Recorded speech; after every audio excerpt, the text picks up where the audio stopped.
Good morning, India. My name is Nitin Chaudhary and welcome back to my channel Political BS Simplified। I hope आप सब अच्छे होंगे। और जो इससे पहले इंट्रो की वीडियो मैंने डाली थी, आई होप कि आपने उसको देख लिया होगा। ठीक है, उसी सीरीज़ के अकॉर्डिंग एक सप्ताह के लिए मैंने इसमें आपको एक शेड्यूल भी प्रोवाइड की थी।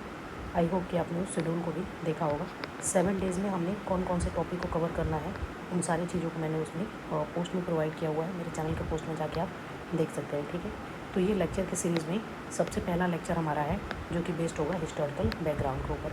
हिस्टोरिकल बैकग्राउंड के ऊपर कुछ मैं MCQs को भी डिस्कस करूँगी जो कि PYQ में हमारे पूछे हुए हैं, UP PCS और BPSC, जैसे कि यहाँ पे देख सकते हैं आप। ठीक है, कुछ यहाँ पे एग्जांपल के तौर पे आप देख सकते हैं। सबसे पहले which act is the first time to made for the possible for the Indians to take some share of the administrative their countries. ठीक है, तो यहाँ पे देखेंगे आपका 1833 का एक्ट आपको देखने को मिलेगा। तो बेसिकली इससे क्वेश्चंस कैसे बनते हैं यहाँ पे आप PYQ में देख सकते हैं। मैक्सिमम आपको एक्ट से रिलेटेड क्वेश्चंस आपको देखने को मिलेंगे। तो उसी तौर पे हम सारी चीज़ों को देखेंगे और कहीं कहीं पे आपको इसके फीचर से भी क्वेश्चन देखने को मिलते हैं। ठीक है, तो उसी हिसाब से हम इस चीज़ों को डिस्कस करेंगे ताकि यहाँ से कोई भी क्वेश्चन आए तो आप उसको डील कर पाएँ। ठीक है, तो अगर आप पहली बार इस चैनल पर आए हैं तो चैनल को सब्सक्राइब कर लीजिएगा और आइए वीडियो को शुरू करते हैं। ठीक है, तो सबसे पहले हम शुरुआत करेंगे। आप देखेंगे यहाँ पे 1773 से लेकर 1947 तक हम इन चीज़ों को देखेंगे। कुछ इसके इंपॉर्टेंट फीचर्स क्या है और उस फीचर से रिलेटेड कौन से एक्ट है, उस एक्ट के रिगार्डिंग आपको क्वेश्चंस पूछे जाते हैं, जैसे कि आपने देखा था अभी। ठीक है, तो आइए इसको एक एक करके डिस्कस करते हैं। ये माइंड मैप है, अगर आप बोलेंगे तो मैं एक एक चीज़ों को लिख के भी आपको याद करवा सकती हूँ। ठीक है, तो जैसा आप बोलेंगे उसके अकॉर्डिंग चलेंगे। हमारा फर्स्ट लेक्चर होने वाला है, इसमें चीज़ों को समझने की कोशिश करेंगे और ख़ास तौर पर इसमें अगर देखेंगे आप तो इस चीज़ों को कुछ फीचर्स को आप लिख लेंगे, सॉरी, और लिख के इस चीज़ों को आप याद रख सकते हैं। ठीक है, तो सबसे पहले हम देखेंगे 1773 के एक्ट में क्या क्या चीज़ें इंपॉर्टेंट है उसको देखने की कोशिश करते हैं। ठीक है, और ये माइंड मैप है जिसको क्विकली आप रिवाइज भी कर सकते हैं। तो सबसे पहले 1773 के एक्ट में क्या क्या चीज़ें दी गई है। तो सबसे पहले अगर आप देखेंगे तो first attempt to British parliament to control the East India Company. East India Company को कंट्रोल करने के लिए इस एक्ट को लाया गया था। ठीक है, उसके बाद से देखेंगे यहाँ पे governor of Bengal become to governor general of Bengal, यानी कि गवर्नर, सबसे पहले आपको क्वेश्चन पूछा जा सकता है कि गवर्नर जनरल ऑफ बंगाल कौन से एक्ट के थ्रू बने थे, तो 1773 एक्ट के थ्रू बनाया गया था। ठीक है, उसके बाद से यहाँ पे देखेंगे कि first governor general of Bengal कौन बने थे, तो वारेन हेस्टिंग बने थे। ठीक है, और established of the supreme court, ये पूछा हुआ है UPSC में, क्वेश्चन ये पूछा गया है। ठीक है, तो ये चीज़ आपको याद रखना है। तो यहाँ से क्या क्या चीज़ें इंपॉर्टेंट याद रखना है मैं एक बार आपको राइट डाउन करके बता देती हूँ। ठीक है, तो राइट डाउन करके आपको बताती हूँ 1773 से आपको क्या क्या इंपॉर्टेंट चीज़ याद रखना है।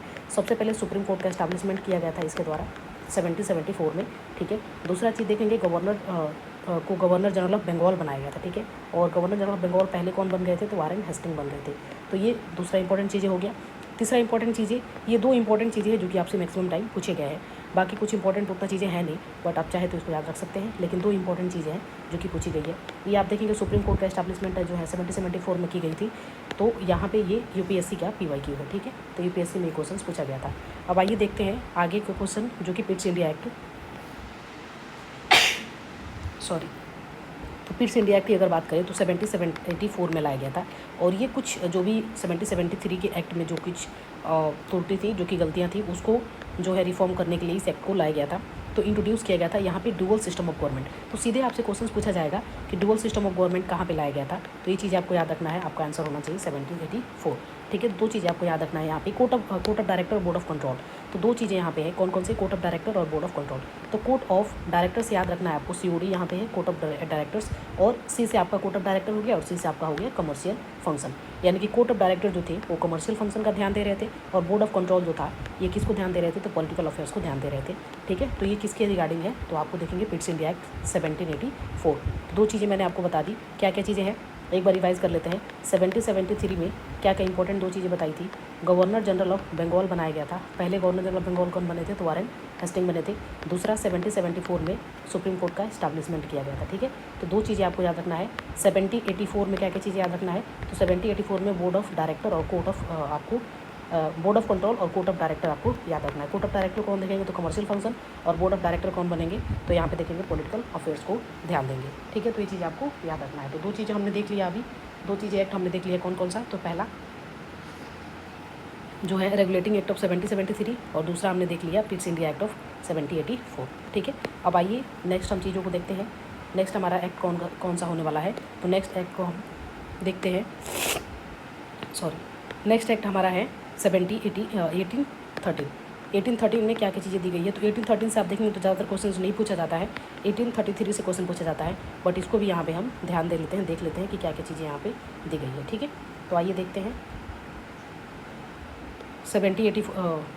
1813 में क्या चीज़ें दी गई है। तो 1813 में देखेंगे यहाँ पे India the company trade monopoly except tea and trade. तो यहाँ से यही चीज़ें आपसे क्वेश्चन पूछा जाएगा कि टी और ट्रेड किससे रिलेटेड है, मतलब कौन से एक्ट से रिलेटेड है। तो ये चीज़ आपको याद रखना है, टी और ट्रेड, जो कि 1813 में बात इसके बारे में की गई थी।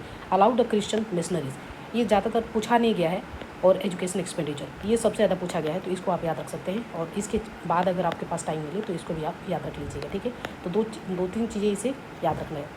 ठीक है, इससे पहले जो हमने पढ़ा था 73 वाला, तो आप भूल तो नहीं गए। तो इसमें हमने दो इंपॉर्टेंट चीज़ें देखी थी। क्या क्या देखी थी लिख के बताइए आप, कमेंट कीजिए।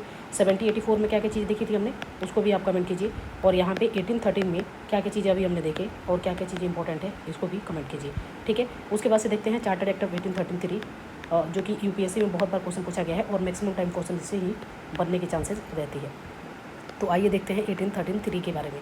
Governor general of Bengal become the governor general of India. तो सबसे पहले आपसे पूछा जाएगा कि governor general of Bengal, India के गवर्नर जनरल कब बनते हैं। तो ये 1833 में सीधे क्वेश्चन आपसे पूछा जाएगा, तो आपको याद रखना है 1833। ठीक है, और ये इस तरह से अगर देखें तो पहले गवर्नर जनरल ऑफ इंडिया कौन बन गए थे, तो लॉर्ड विलियम बेंटिंग। ठीक है, उसके बाद से देखेंगे सेंट्रलाइजेशन ऑफ एडमिनिस्ट्रेशन की पावर जो था वो सेंट्रलाइज होने लगा था कब, 1833 में।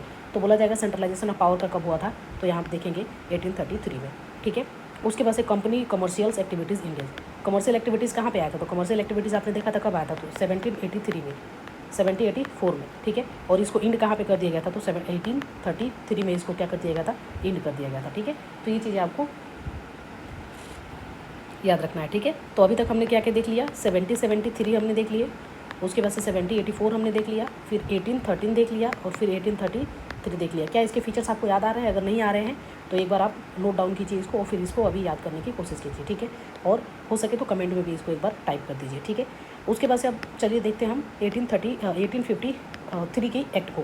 ठीक है, तो 1853 में क्या क्या इंपॉर्टेंट चीज़ें हैं, हालांकि इससे ज़्यादा क्वेश्चन नहीं पूछी गई है, लेकिन फिर भी आप इसको यहाँ पे देख लीजिए।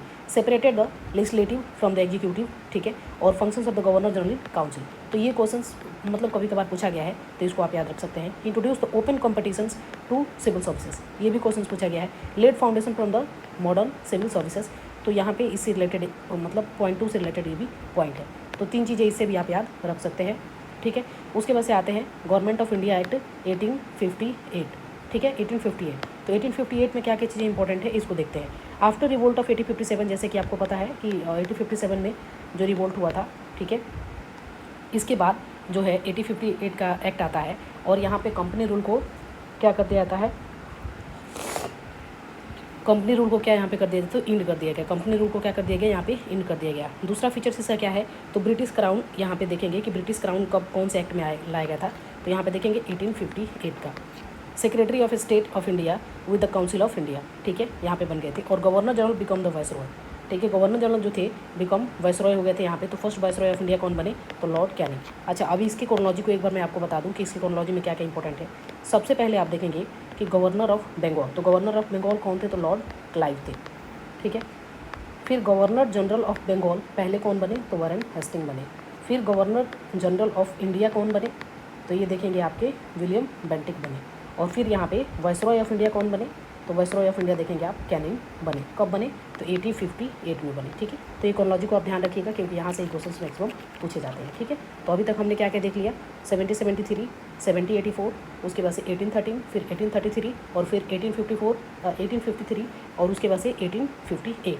ठीक है, तो अभी तक हमने इतना सारी चीज़ों को देख लिए हैं। अब फिर हम देखते हैं Indian council act of 1861।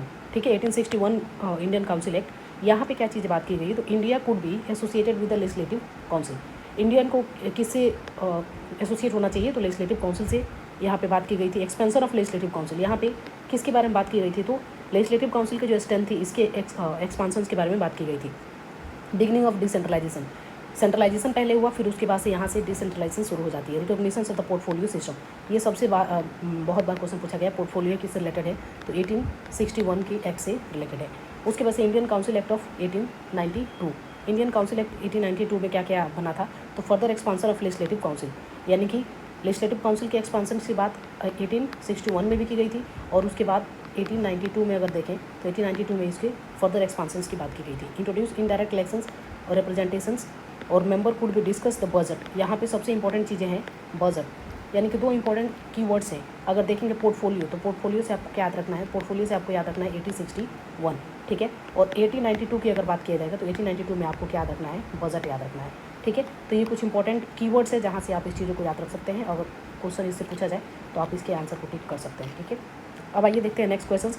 Next questions की अगर बात करें तो इंडियन काउंसिल एक्ट ऑफ 1909, तो ये सारे देखेंगे 1861, 1892 और 1909, ये तीनों एक साथ में एक्ट आया था, ठीक है। तो इन तीनों चीज़ के बारे में क्या क्या फीचर्स थी उसके मैंने बारे में आपको डिस्कस कर ली है।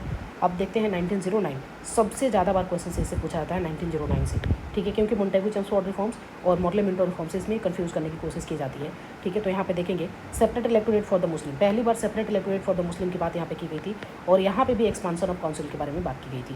Introduction of electoral elected member की यहाँ पे बात की गई थी।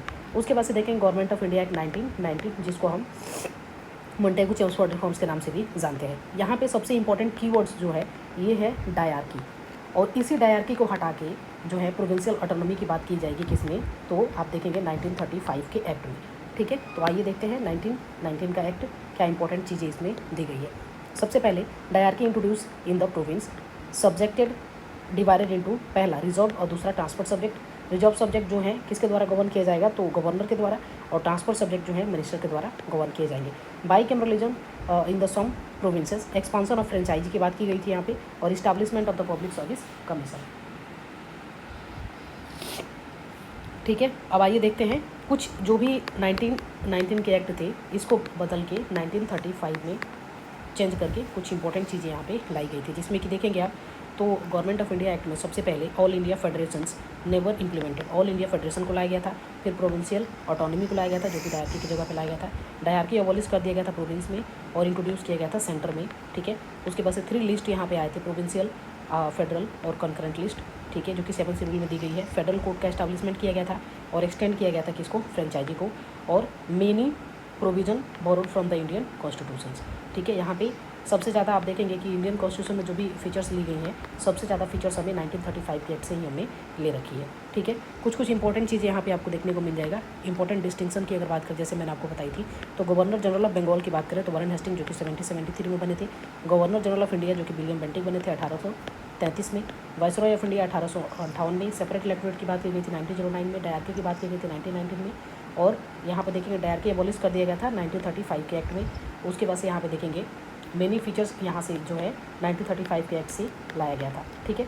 तो क्या ये चीज़ें जो भी मैंने आपको इसमें बताई है कम टाइम में बताने की कोशिश की है बहुत सारी चीज़ों को।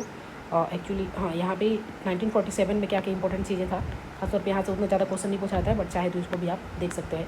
ये सारे इंपॉर्टेंट फैक्ट्स थे जो कि हिस्टोरिकल बैकग्राउंड से पूछे जाते हैं। तो यहाँ पे मैंने सारी चीज़ों को कंबाइन करके बताने की कोशिश की है। ये हमारा लेक्चर 1 है, ठीक है। और वीडियो कैसा लगा कमेंट करके ज़रूर बताइएगा। इसके बाद हम लेक्चर 2 में फंडामेंटल राइट के बारे में डिस्कस करेंगे, ठीक है। Thank you.